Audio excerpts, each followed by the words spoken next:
Mesmo no mundo dos clubes de motoqueiros fora da lei, existe um limite. A maioria dos grupos não ultrapassa um certo nível de organização, violência e alcance que pertence apenas a poucos.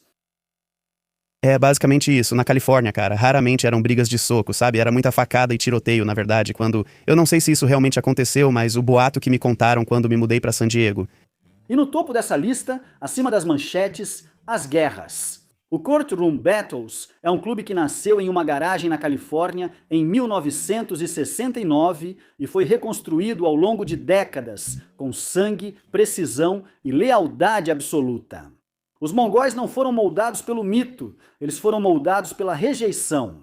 10 veteranos do Vietnã, rejeitados pelos Hells Angels por serem hispânicos, escolheram trilhar seu próprio caminho em vez de lutar pelo respeito de outra pessoa. O que surgiu dessa decisão não foi apenas mais uma gangue de motoqueiros, foi uma máquina feita para a expansão. Uma irmandade que tratava cada rival, cada território, cada conflito como uma campanha. A diferença é que com os mongóis eu nunca me senti assim. Eles me acolheram, me protegeram e eu sentia que esses caras realmente se importavam comigo. Das rodovias da Califórnia aos cassinos de Las Vegas, das ruas suburbanas aos portos internacionais, a reputação deles seguia o mesmo padrão.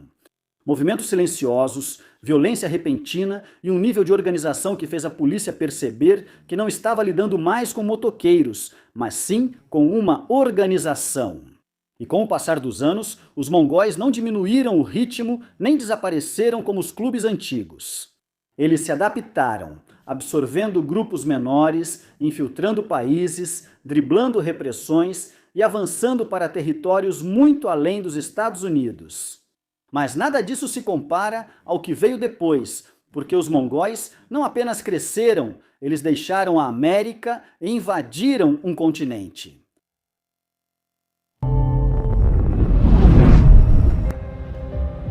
Se você cresceu em San Carlos ou Santi, era praticamente certo virar mongol, era coisa do bairro. Muito antes dos mongóis se tornarem uma das irmandades fora da lei mais temidas da América, eles eram apenas homens que não se encaixavam em nenhum outro lugar. O final dos anos 1960 foi um período violento nos Estados Unidos, especialmente para os jovens veteranos hispânicos que voltavam do Vietnã.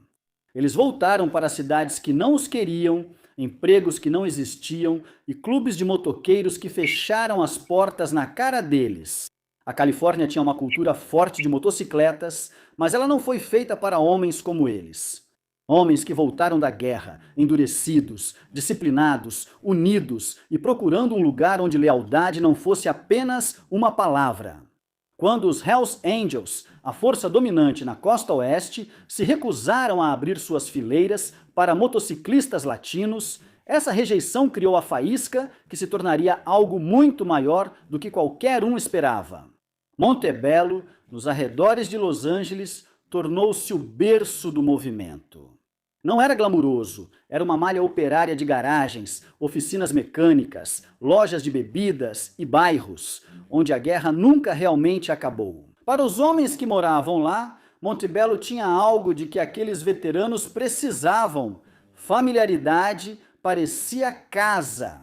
Os primeiros mongóis não estavam atrás de um sonho criminoso ou de uma rebelião pela rebelião.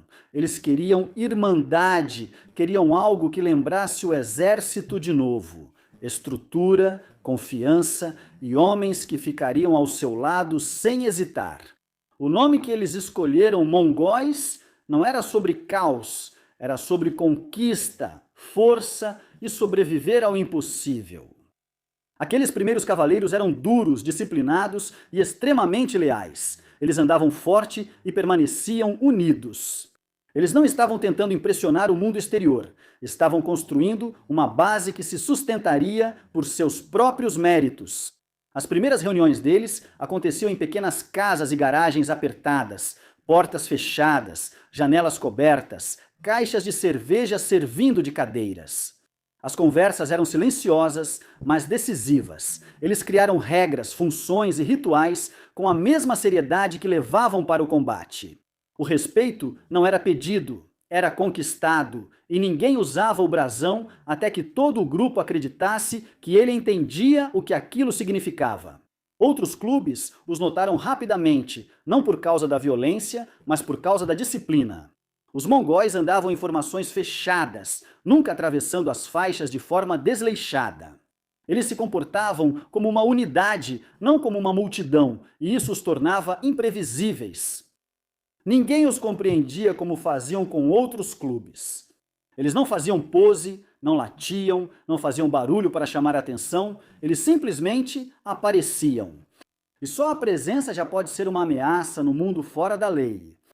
Desde o começo, eles se comportavam como uma força que não deveria perder. Mas o momento que mudou tudo não foi uma luta ou uma guerra, foi uma recusa. Os anjos do inferno estavam acostumados a controlar quem subia na hierarquia dos motoqueiros da Califórnia. Eles viram o crescimento dos mongóis, sua estrutura, sua disciplina e não gostaram da ideia de outro clube se formando dentro do que eles consideravam seu território. As tensões aumentaram silenciosamente no começo. Um encaramento em um bar, uma entrada bloqueada em um encontro, um passeio interrompido quando membros dos Anjos do Inferno apareciam de repente na mesma rota. Esses momentos não eram manchetes, mas eram avisos. No mundo dos motoqueiros, esses avisos nunca são sutis. A mensagem era simples: você não deveria estar aqui. Os mongóis não recuaram. Em vez disso, o número de membros cresceu mais rápido, mais veteranos do Vietnã se juntaram, mais motociclistas latinos entraram. Homens de bairros que conheciam mais a luta do que o conforto foram atraídos para o único clube que os tratava como iguais. O que os anjos desprezavam como um grupo marginal estava se transformando em uma irmandade com personalidade, e cada novo membro acrescentava algo. Os mongóis valorizavam acima de tudo a lealdade. Não uma lealdade performática, nem de conveniência, mas uma lealdade que sobrevive à guerra, à pobreza e à rejeição, o tipo de lealdade que não pode ser quebrada por ameaças. No início dos anos 1970, começaram a surgir capítulos dos mongóis. Fora de Montebello, no leste, Los Angeles ficou forte e logo o Vale de San Gabriel também seguiu. O sul da Califórnia tinha uma nova força genuína no mapa. Eles ainda eram pequenos comparados aos gigantes do mundo dos fora da lei, mas o crescimento era real, constante e baseado na confiança. E quanto mais fortes eles ficavam, mais claras eram as linhas que se desenhavam. Os anjos controlavam as linhas costeiras e as principais rotas de rally, enquanto os mongóis controlavam os bairros de classe trabalhadora de Los Angeles. Os anjos nunca entenderam de verdade. Essa divisão se tornou a base de uma rivalidade que um dia explodiria em uma das guerras de motoqueiros mais notórias da história americana. Ainda assim, a parte mais importante da ascensão deles não era a tensão, era a identidade. Os mongóis não eram apenas motociclistas, eles eram uma família. Eles aplicaram sua experiência militar para criar uma estrutura mais rígida que a maioria dos clubes já havia visto. Os candidatos eram avaliados por meses, os membros treinavam uns aos outros em disciplina.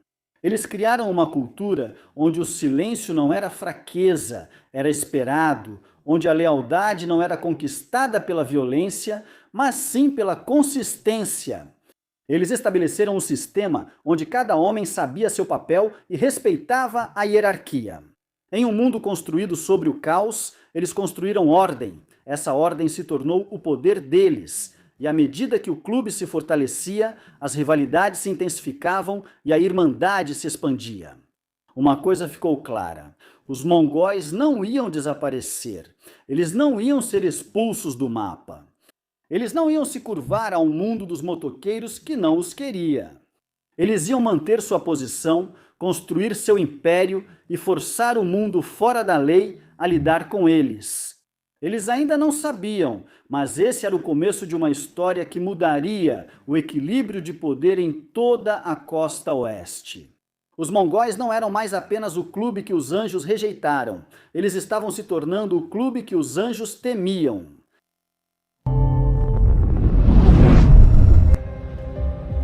Os mongóis não começaram como um clube em busca de conflito.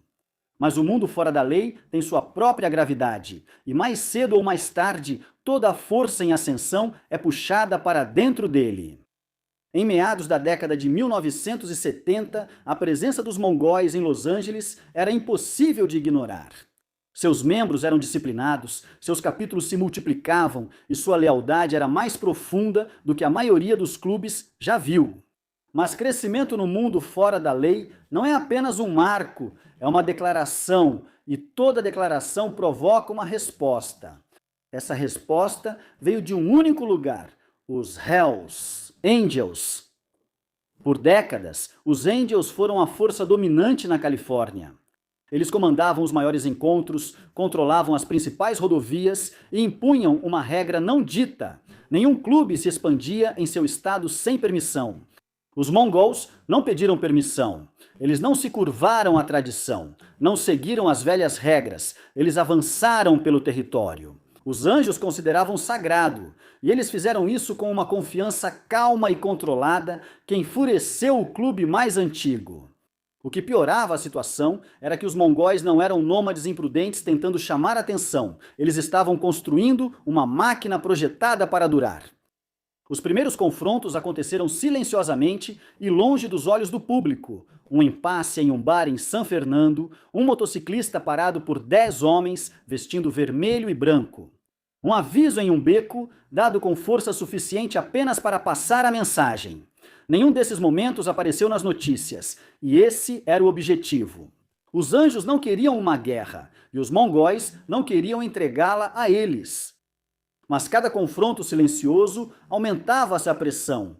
Cada encarada adicionava mais uma faísca e no mundo fora da lei, faíscas suficientes acabam acendendo o pavio. No final dos anos 70, pequenas brigas se tornaram previsíveis. Integrante dos Mongols foi atacado fora de um bar, grupo de anjos confrontado em estrada escura, motos vandalizadas e reuniões interrompidas. Era um conflito de queima lenta, daquele tipo em que os dois lados fingem que nada está acontecendo, enquanto todo mundo sabe que algo está por vir. Os mongols continuaram crescendo, continuaram recrutando, continuaram apertando o seu sistema, e os anjos continuaram observando, esperando, calculando o momento de reafirmar a sua dominância. A ruptura real ocorreu quando os mongóis deixaram de ser só um clube local e se tornaram uma força além de Los Angeles.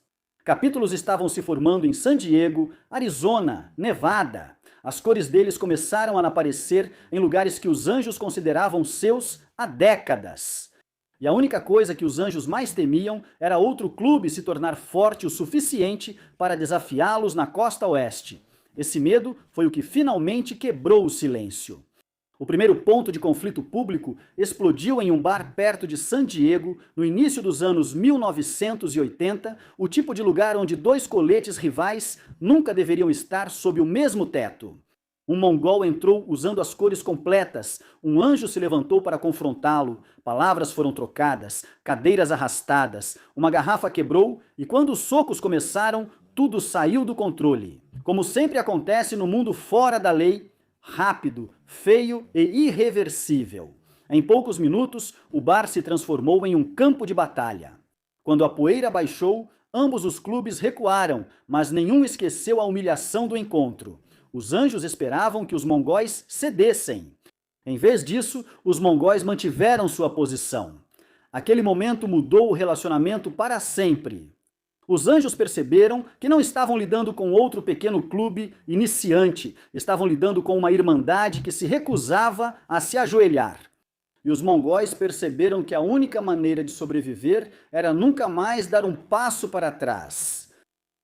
À medida que a tensão aumentava, a estrutura dos mongóis também crescia. Eles redobraram a disciplina, novos membros eram avaliados, passeios mais difíceis se tornaram mais coordenados, as reuniões de liderança ficaram mais rigorosas. Eles não estavam se preparando para uma briga, estavam se preparando para um futuro onde não precisariam temer uma. Enquanto isso, os anjos também estavam se adaptando. Os membros mais antigos deles queriam esmagar os mongóis, enquanto os mais jovens queriam provar seu valor. E quanto mais os dois lados se preparavam, mais inevitável a colisão se tornava. A polícia percebeu a tempestade se formando muito antes do público. Relatórios policiais do início dos anos 80 começaram a documentar o aumento das tensões, atritos territoriais e potenciais conflitos organizados. Os policiais relataram ter visto membros dos Anjos e dos Mongóis se seguindo nas rodovias como peças de xadrez, esperando o momento certo para agir. Os detetives ouviram o mesmo aviso dos dois lados: algo está por vir. Os Mongóis não hesitaram. Eles não eram mais um pequeno clube, eram centenas, tinham capítulos em vários estados. Tinham veteranos, lutadores, estrategistas e leais que seguiriam seus irmãos em qualquer dificuldade. Mas o que realmente os tornava perigosos não era o tamanho deles, era a sua união. Eles eram um clube formado por homens que já haviam sobrevivido à guerra, à discriminação e à rejeição. Eles não se intimidavam com pressão, não se abalavam com ameaças, já estavam calejados muito antes dos Anjos sequer os verem. Em meados da década de 1980, a rivalidade já havia passado do ponto sem volta. Você não conseguia mais apagar o fogo, nem com reuniões, nem com avisos, nem com o envolvimento da polícia. Orgulho demais havia sido desafiado, território demais havia sido disputado, limites demais haviam sido ultrapassados. E quando dois impérios fora da lei se recusam a recuar, só resta a guerra. Nenhum dos lados percebeu na época que aquilo não era só mais uma rivalidade entre motoqueiros. Esse foi o começo de um dos conflitos mais longos, sangrentos e marcantes da história dos fora da lei. Uma guerra que se espalharia por vários estados, atravessaria décadas e mudaria o equilíbrio de poder de toda a costa oeste. Uma guerra que mudaria os mongóis para sempre, uma guerra que eles nunca quiseram, mas para a qual foram feitos para sobreviver.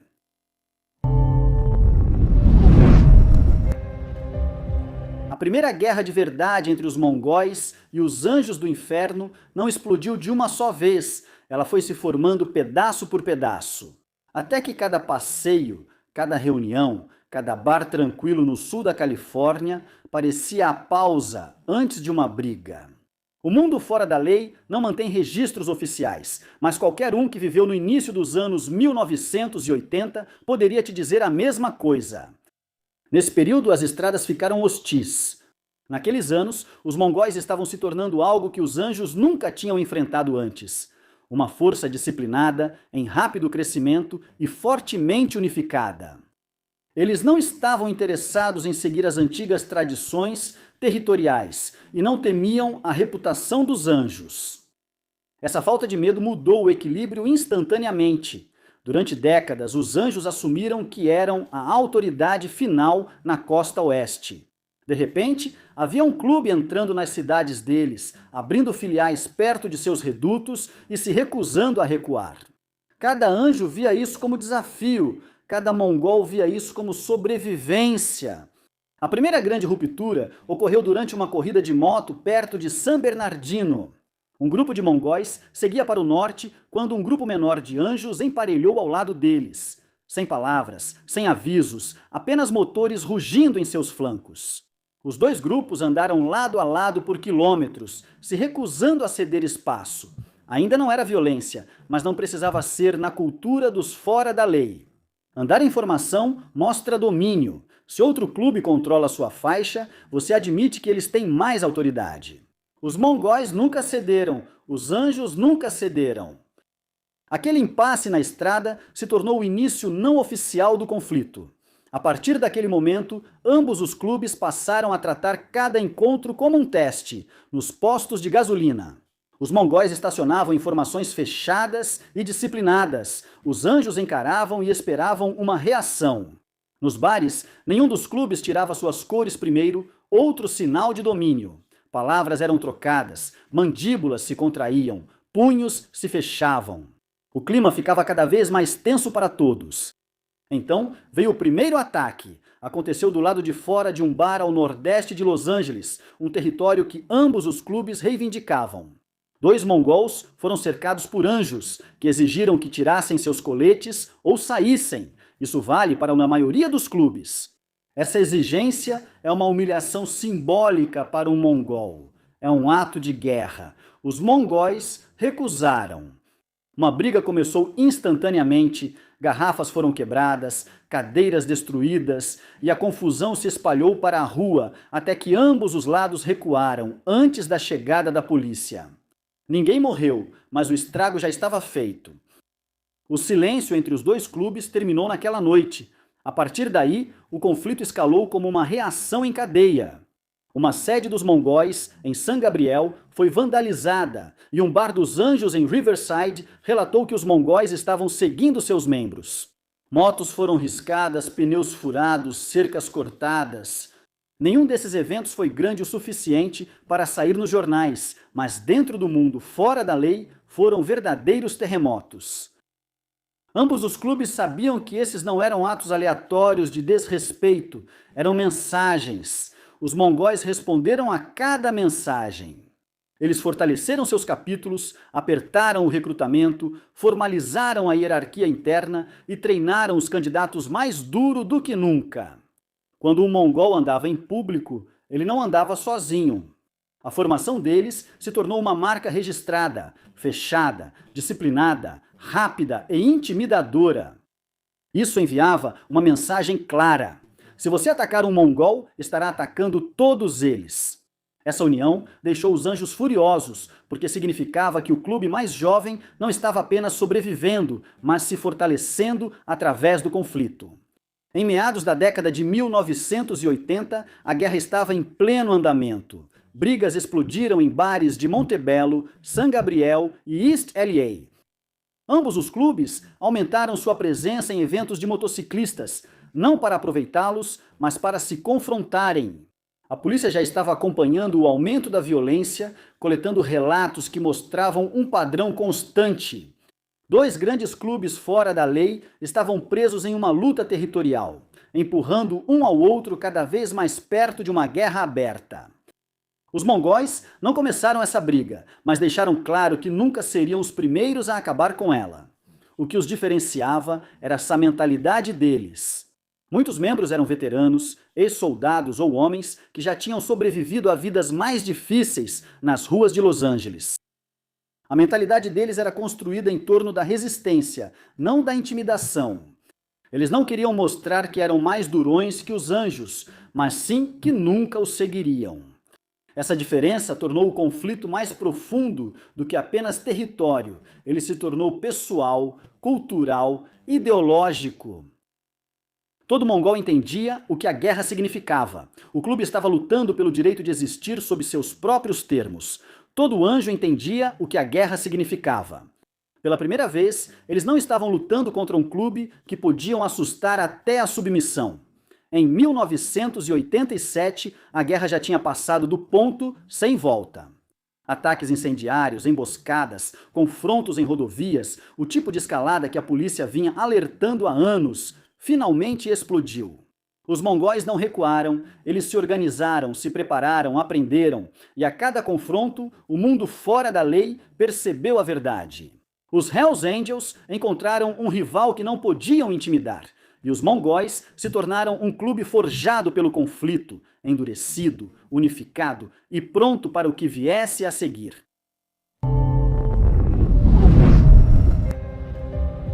Antes dos anos 1990 chegarem, os mongóis já estavam mudando mais rápido do que qualquer outro clube fora da lei da sua época. O que começou como uma irmandade fechada do sul da Califórnia estava se tornando algo maior, uma força que entendia território não como um mapa, mas como movimento. Enquanto a maioria dos clubes se expandia por tradição, alianças e negociações lentas, os mongóis se expandiam com precisão. Eles não cresceram de forma barulhenta, eles cresceram de forma deliberada. O sul da Califórnia sempre foi o coração deles, mas até o coração precisa bombear para fora. Los Angeles era densa, com uma história de fora da lei, os vagos, os Hessians e especialmente os Hells Angels. Mas, enquanto os Hells Angels estavam focados em proteger territórios antigos, os Mongols estudavam as brechas entre esses territórios. Eles mapearam rodovias, pequenas cidades, rotas de caminhões e comunidades próximas à fronteira que a maioria dos clubes considerava pequenas ou insignificantes demais. Os mongols não viam insignificância, eles viam oportunidades. O primeiro grande movimento deles foi em direção ao leste. Cidades como San Bernardino, Pomona e Riverside se tornaram sedes de capítulos. Esses não eram bairros ricos ou centros de glamour. Eram cidades operárias com homens que entendiam de luta, lealdade e sobrevivência. Os mongols não chegaram fazendo exigências ou mostrando força, eles chegaram oferecendo pertencimento. Esse era o diferencial deles. Eles não estavam atrás de recrutas, eles estavam absorvendo homens que já viviam como mongóis antes mesmo de saberem que o PET existia. E quando os outros clubes perceberam, a base já estava feita. Novos capítulos não estavam apenas surgindo, eles estavam se solidificando. Cada um funcionava com a mesma disciplina, formação fechada, pilotagem, hierarquia rígida e um profundo código de silêncio que os clubes rivais não conseguiam quebrar para Amirashvili. Isso tornou os mongóis mais difíceis de rastrear para os rivais. Tornou eles mais difíceis de parar. A segunda grande expansão deles veio para o sul, em direção à fronteira. O sul da Califórnia sempre foi influenciado pela cultura e pelas comunidades mexicanas, e os mongóis se tornaram um dos primeiros grandes clubes fora da lei a abraçar totalmente essa mudança demográfica. Muitos dos primeiros membros deles eram veteranos do Vietnã ou ex-motociclistas de rua ligados a gangues. Eles vieram de um mundo onde lealdade não era algo simbólico, era questão de sobrevivência. O PET oferecia um código que parecia familiar: disciplina, identidade e uma irmandade inquebrável.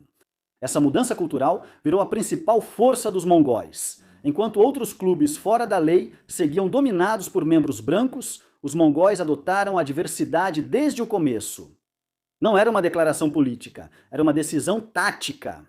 Isso tornou seus capítulos mais difíceis de serem infiltrados, mais imprevisíveis e muito mais resilientes. No início dos anos 1990, o número deles estava crescendo rapidamente. Cada novo capítulo fortalecia o próximo, formando uma corrente que se estendia por rodovias, desertos, portos e malhas urbanas. O recrutamento não era aleatório, era seletivo. Homens leais, disciplinados e resilientes subiam rapidamente, enquanto aqueles que não eram assim eram filtrados antes mesmo de chegarem perto do verdadeiro poder. Porque entre os mongóis, lealdade não era algo que você declarava, era algo que você vivia. O mundo fora da lei observava seu crescimento e entendia exatamente o que isso significava. Os mongóis não estavam apenas expandindo território, eles estavam construindo infraestrutura. As sedes deles se tornaram pontos de encontro para estratégia, não para festas. Os passeios viraram demonstrações organizadas de força, e a Irmandade virou uma mistura de motociclistas experientes e veteranos treinados pelo exército, que entendiam a cadeia de comando melhor do que a maioria dos departamentos de polícia. Isso aterrorizava as autoridades. Forças-tarefa da polícia começaram a monitorar as atividades dos mongóis com urgência cada vez maior, segundo relatos. Seus sistemas de comunicação elaborados, suas formações de pilotagem disciplinadas, sua recusa em cooperar em interrogatórios e sua capacidade de reconstruir capítulos. Mesmo após as batidas, eles não se dispersaram sob pressão, eles se reorganizaram. Cada golpe das autoridades parecia fortalecê-los. Mas a expansão também trouxe mais pressão, mais visibilidade, mais desafios, mais atritos com os clubes, que acreditavam que o mundo fora da lei ainda seguia fronteiras não ditas, e esse atrito começou a se acender. Os mongóis não estavam tentando dominar a costa oeste, eles estavam tentando sobreviver nela, mas a sobrevivência deles significava manter posição em lugares onde os anjos do inferno antes assumiam que reinavam sem contestação. Os anjos perceberam tarde demais que os mongóis não estavam apenas ocupando espaço, eles estavam construindo um império rival. Um império construído com disciplina mais rígida, união mais forte e um nível de resiliência cultural que tornava a intimidação inútil. No final dos anos 1990, os mongóis já não eram mais um clube local. Eles eram um movimento que entendia o futuro da cultura fora da lei melhor do que qualquer outro. Um movimento se preparando para um conflito que já não estava mais apenas se formando, era inevitável.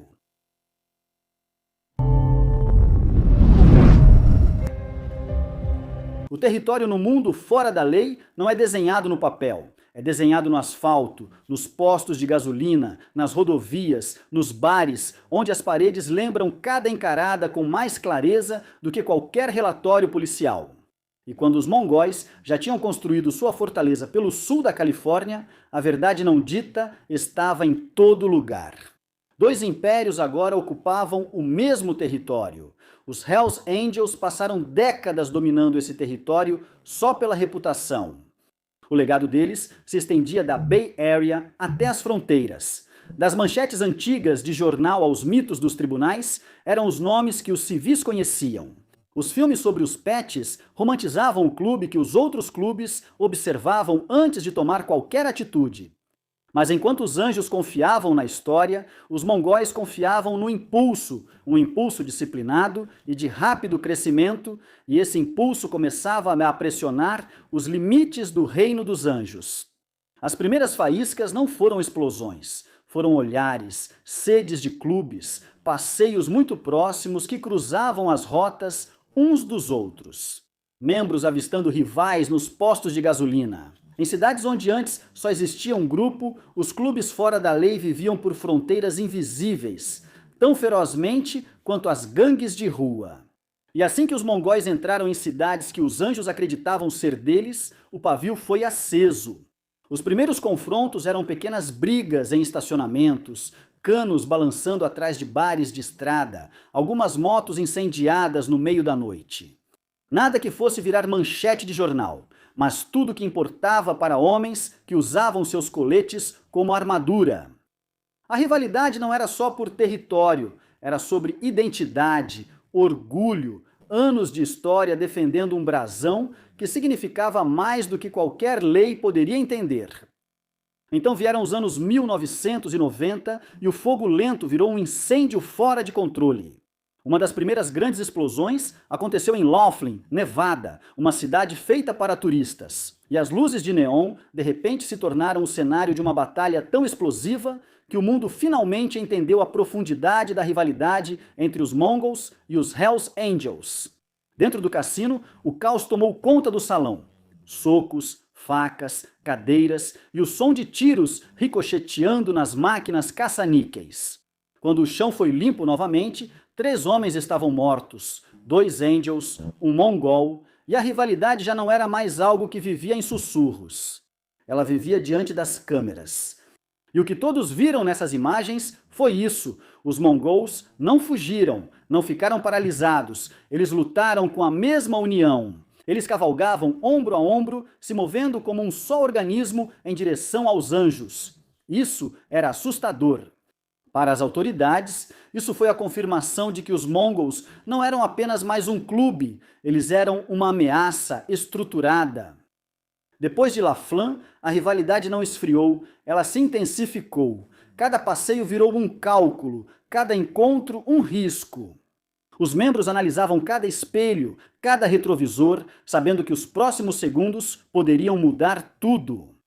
Os bares, onde os 2 clubes antes se toleravam, viraram campos de batalha onde ninguém ficava sem vigiar a porta. A polícia inundou o sul da Califórnia com forças-tarefa, equipes de vigilância e informantes, mas a pressão só fez o conflito ir para a clandestinidade. Os mongóis se adaptaram, os anjos se adaptaram, eles mudaram de tática, escolhendo precisão em vez de caos. As motos eram guardadas em garagens diferentes, os membros andavam em grupos menores, as sedes dos clubes foram reforçadas, os telefones ficaram mudos, as reuniões eram feitas apenas presencialmente e sempre em padrões imprevisíveis. Os anjos se apoiaram em seu legado, décadas de força, respeito e medo. Os mongóis se apoiaram na disciplina, fileiras fechadas, cadeias de comando rígidas e lealdade interna inabalável. Os 2 sistemas colidiram repetidas vezes, cada colisão enviando ondas por todo o mundo fora da lei. No início dos anos 2000, a rivalidade já não era mais regional, era geracional. Homens que entraram depois de 2000 estavam herdando guerras que seus predecessores começaram nos anos 1970. Ninguém vivo no clube se lembrava de um tempo antes da rivalidade, e isso a tornava mais perigosa do que nunca. Os mongóis usavam sua estrutura para atacar onde não eram esperados. Os anjos usavam sua quantidade para atacar com força onde o orgulho exigia e eram pegos. Entre eles, muitas cidades não sabiam qual brasão passaria depois. Relatórios policiais documentaram explosões, emboscadas, perseguições à meia-noite e bares inteiros fechados porque um clube viu o outro entrando pela porta. Mas o que esses relatórios nunca conseguiram captar foi a tensão. O silêncio nos postos de gasolina quando dois cortes rivais chegavam juntos e como até os civis percebiam a mudança de clima ao ver os coletes se encarando. Os mongóis passaram de minoria para inegáveis. Os anjos passaram de inquestionáveis para impossíveis de ignorar. Nenhum dos dois podia recuar sem perder tudo o que sua cor representava, e assim a guerra continuava, das rodovias aos desertos, dos cassinos aos bairros tranquilos, que de repente se encontraram no meio de uma luta de décadas por honra, identidade e território. Isso já não era mais apenas uma rivalidade, era uma colisão entre dois impérios, um construído sobre legado, o outro sobre disciplina, e nenhum dos dois estava disposto a ceder 1 centímetro da estrada.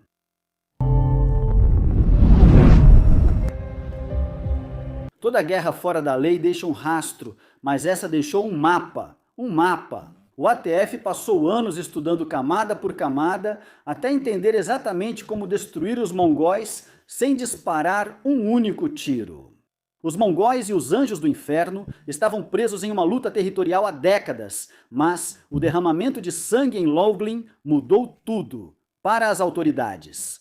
Não era mais sobre dois clubes brigando, era sobre parar um conflito que estava se espalhando por cassinos, rodovias e bairros em uma velocidade que ninguém conseguia controlar. Então, o ATF não esperou que outro cassino se transformasse em um campo de batalha. Eles decidiram se infiltrar nos mongóis. Bem fundo. A Operação Chuva Negra foi, diferente de tudo que o mundo dos fora da lei já tinha visto, não apenas uma infiltração, mas uma reestruturação de todo o clube a partir das sombras. Isso exigiu paciência, precisão e um nível de engano que borrava a linha entre investigação e guerra aberta. Os agentes federais envolvidos não apenas observavam os mongóis, eles viviam entre eles. A operação começou silenciosamente em meados dos anos 2000. Agentes infiltrados se misturaram aos fundos de bares, oficinas e corridas de baixo nível. Nunca chamavam atenção, nunca eram notados. Eles construíram credibilidade do mesmo jeito que os novatos fazem. Longas horas, pequenos favores, sem reclamações. Eles consertavam pneus, carregavam ferramentas, mantinham a boca fechada e observavam tudo. Quanto mais invisíveis eles se tornavam, mais confiáveis eram. Não demorou para os agentes perceberem a mesma coisa. Todo mongol acaba aprendendo que o clube não era mantido pelo medo, mas sim pela estrutura, disciplina e irmandade que funcionavam como memória muscular. Se você quisesse derrubar os mongóis, não bastava apenas prender os membros, era preciso cortar a cadeia de comando, e isso significava reunir informações de dentro para fora. Os agentes participavam de noites de bar, funerais, reuniões do clube, viagens longas, sempre observando quem comandava a respeito, quem tomava decisões, quem fazia cumprir as regras, quem falava baixo, mas tinha influência. Eles descobriram quais capítulos eram os mais ativos, quais controlavam trechos importantes de território e quais guardavam rancores. Um único erro pode causar explosão de violência em grande escala. Eles percorreram centenas de quilômetros, sentaram-se em inúmeras mesas de garagem e mantiveram registros detalhados de tudo: rotas, nomes, alianças, rivalidades, padrões. Eles registraram tráfico de armas, iniciações, eleições de líderes e momentos em que membros relembravam ataques de décadas, como se tivessem ocorrido recentemente. Durante todo esse tempo, os mongóis nunca suspeitaram de nada. Porque os agentes infiltrados não agiam como policiais, eles agiam como novatos, respeitosos, confiáveis e sempre disponíveis. Quanto mais fundo eles iam, mais a operação crescia. Dezenas de agentes, informantes e testemunhas colaboradoras foram integrados ao tecido do clube. Alguns infiltraram capítulos na costa oeste, outros se infiltraram no meio-oeste e no sudoeste.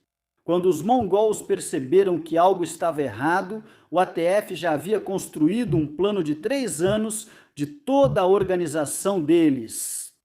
Então chegou o momento que o governo estava esperando antes do amanhecer.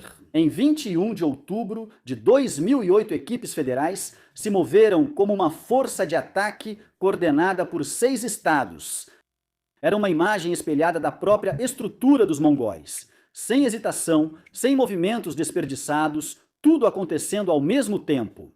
Mais de 160 prisões, dezenas de batidas, armas, motos, coletes e documentos apreendidos, antes que a maioria dos membros sequer soubesse que a operação havia começado. Para os mongóis, parecia que o chão tinha sido arrancado debaixo deles. Para o ATF, foi a recompensa da infiltração mais longa e profunda já realizada contra um clube de motociclistas. Mas o maior golpe não foram as prisões, e sim o simbolismo. Pela primeira vez na história dos Estados Unidos, o governo tentou tomar a identidade de um clube. O pet deles, as cores deles, o direito de usar o nome mongóis, tudo isso. Se eles tivessem conseguido, cada colete teria se tornado ilegal, cada pet seria um crime federal. Foi um ataque não aos membros, mas à alma do clube. E foi aí que os mongóis fizeram algo que ninguém esperava. Eles sobreviveram. Os capítulos se reorganizaram, líderes assumiram para preencher as lacunas, os membros se uniram ainda mais. A estrutura que os tornava fortes antes da infiltração agora os tornava difíceis de eliminar depois, mesmo enfraquecidos, mesmo cercados por vigilância e pressão federal. Os mongóis se recusaram a desmoronar. A chuva negra pode ter abalado o clube, mas não os quebrou. Se é que provou algo, foi o quão profundas eram suas raízes. Quando o ATF saiu de cena, os mongóis não desmoronaram. Eles se adaptaram silenciosamente, de forma deliberada e com a mesma disciplina que os construiu desde o início. Porque no mundo fora da lei, sobreviver não é evitar os golpes, é levantar depois do maior deles.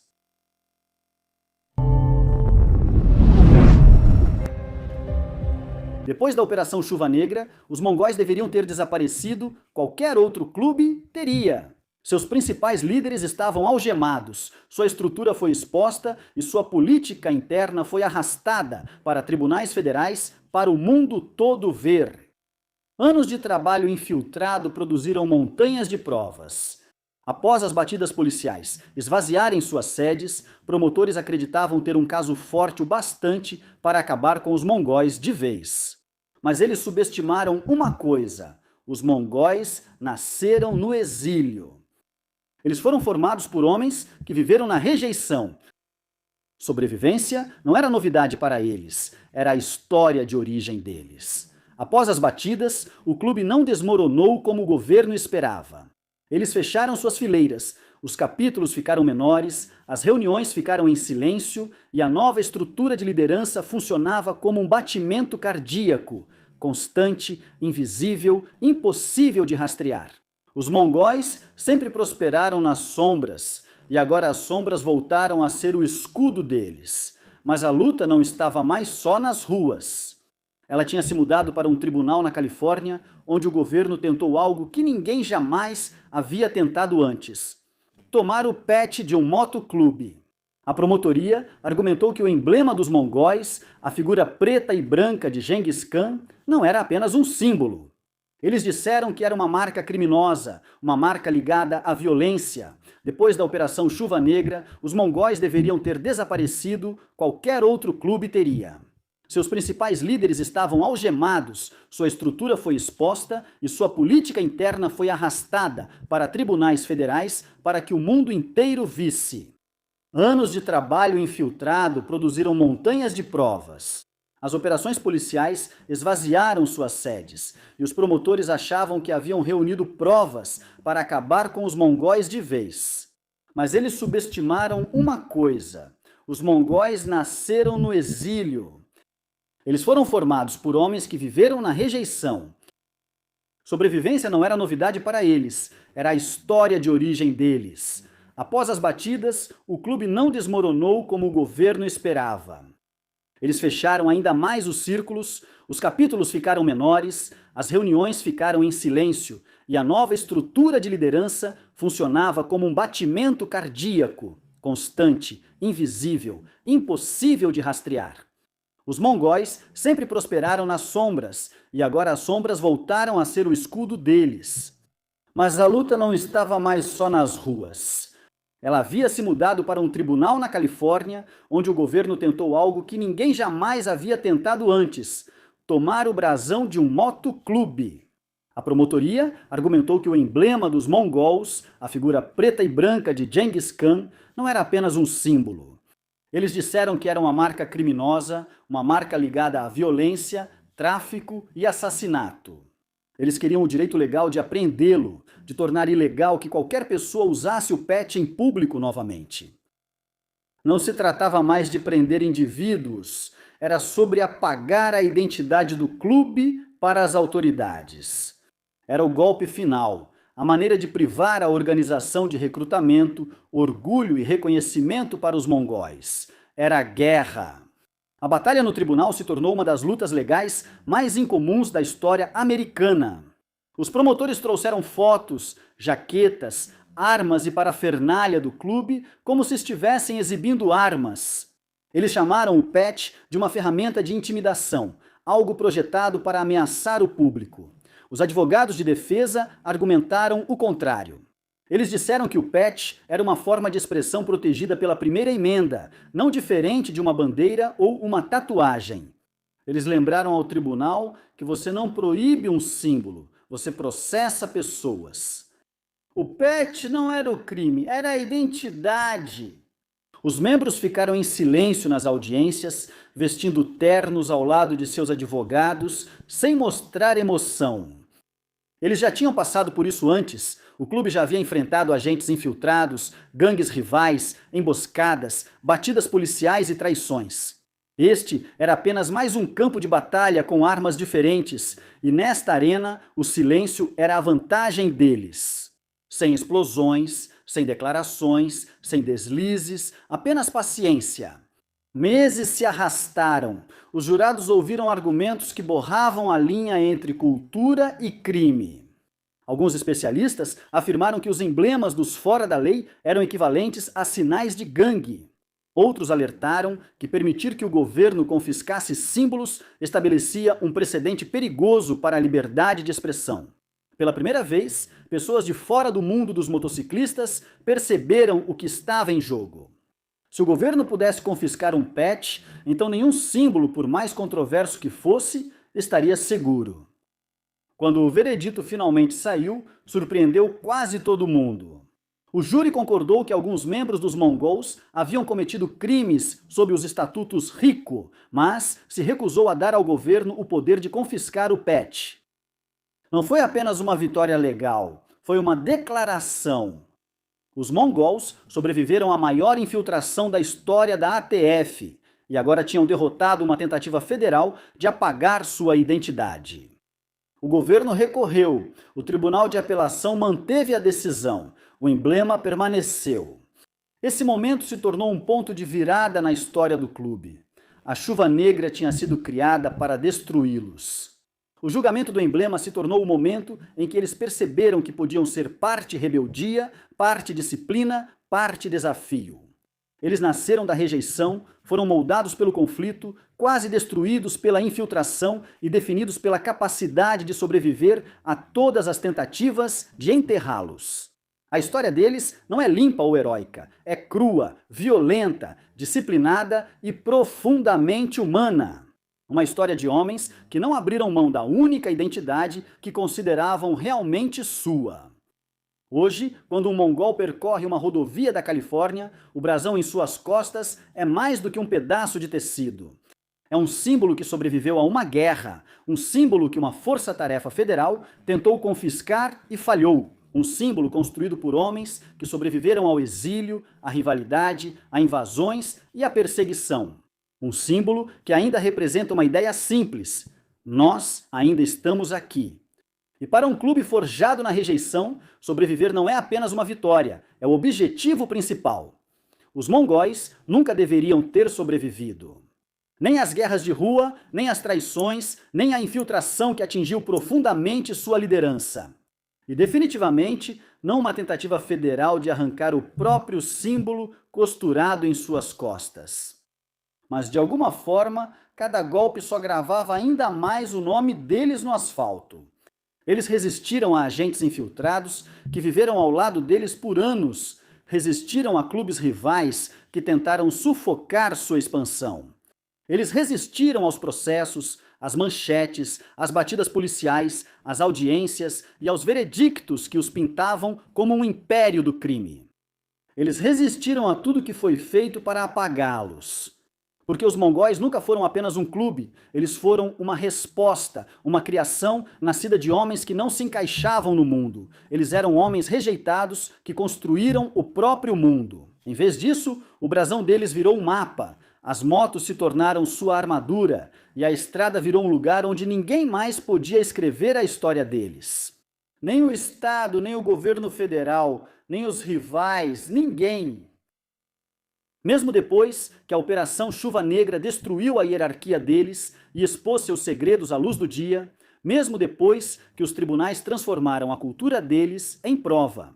A única coisa que o governo não conseguiu tirar foi a identidade que mantinha o clube unido. O brasão ficou, a irmandade ficou, o espírito ficou e, no fim, a sobrevivência se tornou a declaração mais forte deles. Hoje, os mongóis estão mais quietos do que eram nos anos que os levaram à atenção nacional. Sem grandes manifestações, sem confrontos televisionados, apenas motociclistas andando discretamente, fazendo o que o clube sempre fez de melhor: resistir. Você nem sempre os vê, mas sente o legado em cada milha da rodovia oeste, onde o emblema preto e branco já passou forte. Uma irmandade marcada, mas de pé menor, mas mais afiada, caçada, mas inquebrável. E essa é a verdade sobre o Motoclube Mongóis. Eles não venceram porque eram os mais fortes, não venceram porque eram os maiores, eles venceram porque se recusaram a se render. A única coisa que ninguém podia confiscar era o direito de se definir em um mundo onde símbolos podem ser proibidos e identidades podem ser apagadas. Os mongóis mantiveram ambos e atravessaram o fogo para provar isso. Se você chegou até aqui, inscreva-se porque este é apenas um capítulo na história dos fora da lei que o mundo tentou, mas não conseguiu enterrar. Na próxima semana, vamos abordar outro nome, outra irmandade, outra história nascida dos motores fumegantes e do tipo de lealdade que pode transformar rodovias inteiras. A estrada nunca termina, e nem os homens que vivem nela.